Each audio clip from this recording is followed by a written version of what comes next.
تازہ گلابوں کی تازہ مہک، واہ واہ واہ واہ سرخ تازہ گلابوں کی تازہ مہک، ہاتھوں میں پکڑے رنگوں کے ہر تھال میں ڈال کر، واہ واہ پیاری مسکان لب پر سجائے ہوئے خوش کھڑی ہیں سبھی تتلیاں، واہ واہ واہ ان کے ذمے لگایا گیا ہے میری شاہزادی کے آنے پہ خوشبو نچھاور کریں۔ کیا کہنے یار، کیا کہنے، بہت خوب۔ میں بھی خاموشی سے گھر کے ایک کونے میں، سب سے خستہ پرانے کسی کمرے میں، بے تحاشا اندھیرے کو اوڑے ہوئے اس کے آنے کا بے چینی سے منتظر ہوں، مگر واہ واہ بہت اچھے خوف بہت اچھے طاری ہے کہ مجھ کو دیکھا تو ناراض ہو جائے گی۔ واہ اچھا ہے میں نے ایک دن اسے اپنا بولا تھا اور وہ اسی دن سے کافی خفا ہے، مگر واہ پھر بھی میرے بلانے پہ ایک آخری دفعہ ملنے پہ راضی ہوئی ہے۔ واہ خوش ہوں میں۔ واہ میں نے ایک دن اسے اپنا بولا تھا اور وہ اسی دن سے کافی خفا ہے، مگر پھر بھی میرے بلانے پہ ایک آخری دفعہ ملنے پہ راضی ہوئی ہے۔ کیا کہنے بہت اچھے بہت خوش ہوں میں،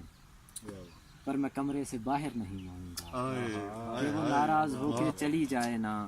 سارا گھر اس کی خاطر سجایا ہے لیکن میں اجڑا ہوا ایک کمرے کے کونے میں بے چین ہوں۔ واہ واہ واہ بہت اچھے واہ واہ خاطر سجایا ہے لیکن میں اجڑا ہوا ایک کمرے کے کونے میں بے چین ہوں۔ واہ واہ مبشر بھائی کیا کہنے رنگ زردی سے تھوڑا سا کم پیلا ہے، کیا کہنے واہ واہ سانس اکھڑی ہوئی، لفظ اجڑے ہوئے، واہ واہ واہ پھر اچانک حسین لمس کی ایک دھیمی سی آواز ہے، واہ حسین میرے سپنوں کی دہلیز پر ایک پاکیزہ دوشیزہ کے پاؤں رکھنے کی تصویر۔ ہاں کیا کہنے پھر اچانک حسین لمس کی ایک دھیمی سی آواز نے میرے سپنوں کی دہلیز پر ایک پاکیزہ دوشیزہ کے پاؤں رکھنے کی تصویر کی۔